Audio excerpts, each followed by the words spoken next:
मैंने तो क्योंकि आपने उछाल के देखा था खंजर के पीठ पे लगा के दिल पे लगा, वो उल्टा जाके आपकी इमेज पे लग गया।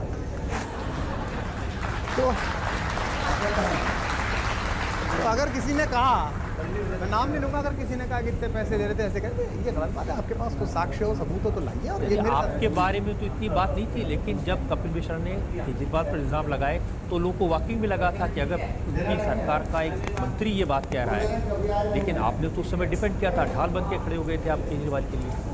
अब ढाल तो हम सदा ही बने रहे, हमें पता नहीं था कि ढाल के पीछे राजा बच जाता है, ढाल टूट जाती है।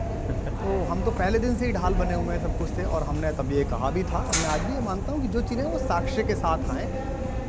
देश के इतने सारे हज़ारों करोड़ों लोगों का जो भरोसा है ना, वो मजाक का विषय नहीं। रोज़ आप कुछ नहीं करते। मैं सदा कहता हूँ रजत जी कि आपकी अदालत हो जाएगी, लोग देख लेंगे, हमें आपकी बात सुन लेंगे, लेकिन अगर ये सब फेल हुआ तो अगले 40 साल माएँ अपने बच्चों